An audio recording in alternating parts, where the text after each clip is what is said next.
Before the video starts, I would like to just quickly announce a big update for the channel.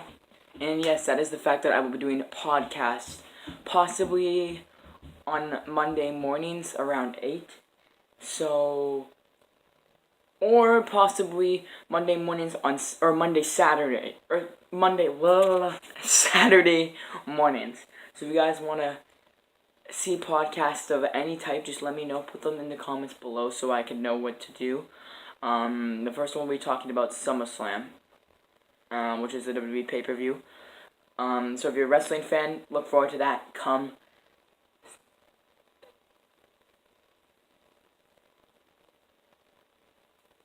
Wait, so wait. So I'm busy Friday. I'm doing a creation stream for WWE. Then Saturday, I'm going to camp. And Sunday, I'm coming back. Okay, Sunday. Wait, no, because we'll get to that later. I'm possibly thinking like next week, Saturday. So it won't be out for like a while. Anyways, now comes your favorite time. Hello everyone and welcome to the Monday Night Raw review. Yes, Roman versus Bobby. Winner gets to face Brock Lesnar at SummerSlam. But that is our main event. We're gonna run down through the whole show as usual. The show kicks off with a great announcement talking about the women's pay-per-view only announcement. There's just one problem about this. They do not stop repeating it. They're probably going to repeat it also on SmackDown tonight. They talk about something new, and they don't know how to stop talking about it. It's a cool idea. It really is. A lot of people think it may fail. Some people may think they don't need it. Only women's pay-per-view. I think it can work. I think it's going to be a good idea because there's so much more to the women's wrestling than what it used to be back then. And now it's changed where they could actually put up really, really good matches. It's just when they're on the regular shows like Money in the Bank, WrestleMania, they don't, I find, get enough showtime. They only get like 10 minutes. Now they can get to 30 to 25 minute matches in for women's wrestling, and boom, it's going to be a good pay-per-view. I gave the whole announcement a 10 out of 10. The concept of it was cool. The people who they had announced it was cool. It was just a really cool moment. Then yes, the Raw Tag Team Championship rematch. A solid match, a 2.7 out of 5. It wasn't anything too special. I found it a little bit better than their Extreme Rules match, which says something because that means the match was actually pretty damn solid. It had a lot of action going into it. It started off a little bit slow, but it got a little bit better progressively as it kept going. And then the ending, well, Bo Dallas pushes Bray Wyatt into Matt Hardy as Matt Hardy is pinning Curtis Axel. Then will roll him up since Matt Hardy's being pushed. 1, 2, 3, he gets the fall. The B team retain the title. Now, I like the B team retaining mostly because the B team right now is actually a really solid team.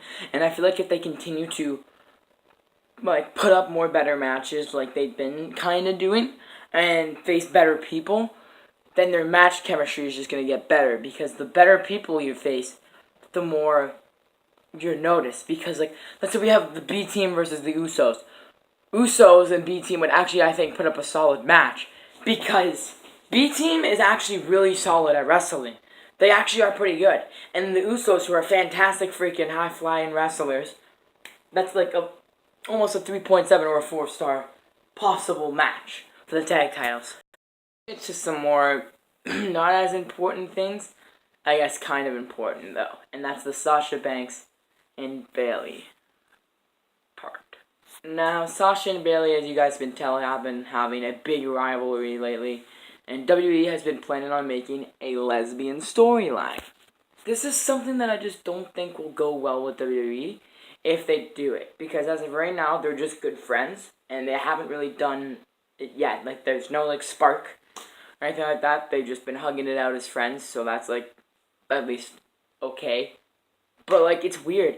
Because I haven't seen them, like, coming out like they're a tag team. At all. Like they were on Raw. Like, they were not. I haven't seen them like this ever. And the fact that they're acting like this, like they're one big team, has you thinking what could happen. Anyways, we see Sasha and Bayley versus the two local competitors, and within a couple seconds, 1, 2, 3, Sasha and Bayley win. Well, here's the cool finisher, though. The belly into the bank statement. Because when I saw that, I was like, this is like a tag team as if almost. Because it's actually, and it is actually a really good tag team, which kind of has me wanting women's tag belts again. Because at first I wasn't on par with if WWE was going to do that, but now I kind of want it to happen. But next we have Braun Strowman's promo. Mr. Monster in the Bank comes out. It's just my camera. Mr. Monster in the Bank comes out and speaks about the women's pay-per-view, which I don't understand why. Then he talks about how he's going to cash in at SummerSlam, possibly win the Universal title. Then out comes Kevin Owens, says, I kind of forget what he said, but it got me really confused. It was like, my children are scared of me when I come down into the basement because they fear what I've been through, and I'm like, huh? Like, that makes no sense. Your children at this point, it's just the fact of WWE being like fake. That just makes it worse because you don't unless someone mocks your children, then you can add them into the storyline. But if it's just something random, that was the most gibberish thing I've ever heard. It was so cheesy. It was so horrible. Then Constable Baron Corbin comes out. He does his thing. Then Jinder Mahal comes out for some dumb reason. Gets attacked by Braun, and the promo will... Actually, now that I'm thinking about it, this promo was pretty bad. I was going to give it a 7, but I'm going to move it down to a 6.5. It's not really that good. It just wasn't the best thing out of tonight. I'd probably rather watch Sasha and Bayley versus those two local competitors again in this promo, sadly to say. I just feel like as of lately, WWE is missing something with their promos. They're not, right to the point and, on topic. They're just all over the place and off topic, and they're not right to the point. It takes them forever. I don't really have much to say. It was good. It was solid. It was a 1.5. But, I don't have nothing to say because it was just, a random match for Raw. And that was Natalya versus Mickie James. The only thing I guess I could say is that, I really hope that, Natalya sooner or later gets a championship opportunity because they keep, hyping it like it's going to happen, but it doesn't. And, oh my god. This is probably the worst promo of the night. Authors of Pain come out. They look for an opponent besides Titus Worldwide. Well, guess who comes out? Titus Worldwide. Then Titus Worldwide speak how they can make Authors of Pain something. They can make them championship people, and they can turn them into the tag team champions. And he's and then Apollo says something about putting clothes on his daughter's back with merchandise, which has nothing to do with the promo. They're just branding. They're literally making Apollo sponsor the merchandise. It was just such a bad promo. I just feel I didn't care. Only because it was just, they didn't, have a reason. Apollo's, not only will we make you tag team champions, but we'll make you tag team championship quality. And it's well, no doubt you're going to make them tag team championship quality. That comes first before tag team champions, you're freaking stupid. I feel they just could have done a little bit more. I don't know. All throughout that promo was a 0 out of 10. I would never watch that promo again. What do you say about this match? MoJo versus Tyler Breeze. It's just not good. Nothing. These matches look like they're actually going to be good. This match was actually doing solid. If it went on for 5 minutes, maybe a 2 star. But they have to cut it so short. They got to stop putting filler. WWE needs to stop putting filler, and they need to start putting what's actually more important. Because unless you're just going to give these guys a good push, then whatever. But if you guys give them a push, then it's good. Good job. Keep them on the show. But if they're not, then say bye to them till later on. But I guess that would ruin the superstars. We wouldn't really have much superstars then.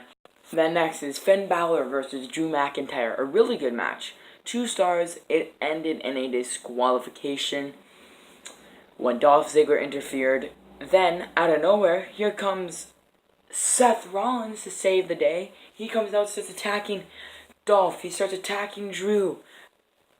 He saves Finn Balor. And then Kurt Angle comes out and announces a tag team impromptu match. And we get it. And it's actually pretty solid. I also give the last match 2 stars. I give this match 3.5. This match was pretty good. It had the cool moments. It had the cool moment of Seth and Finn teaming.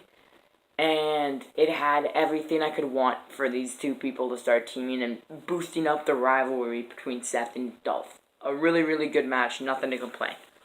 Versus Liv Morgan, same thing as last week, nothing. I just can't really talk about that much because it's the same thing every week. Elias Sampson's promo for his new album, and he just does the same thing. He makes fun of the town of people. But then finally the cool freaking main event, Bobby versus Roman. What a match. This was absolutely match of the night in my opinion. This match was fantastic. It had so much moments where you thought it was going to be it. Like, let me lay down some parts. So Roman's going to deliver the spear. It was either the spear or the Superman punch. Then Bobby Lashley spears Roman Reigns. He does a somersault for some reason. It kind of looked cool. It actually did look really cool. Then 1, 2. Roman literally almost at pretty much 2.5 does this. Like, he flims his arm up. Like, you can tell he's just so weak. And that he literally just barely got the shoulder up. Like, that's barely getting the shoulder up. Here's the end of the match, though. Roman Reigns goes for the spear. Gets booted in the face. It sends him flying off the ropes. He comes back, spear. 1, 2, 3. Roman Reigns is your number 1 contender to face Brock Lesnar. This was such an emotional moment because for the first time in nearly years, Roman Reigns didn't get booed when he won. Everyone was cheering for him. There were signs up for Roman.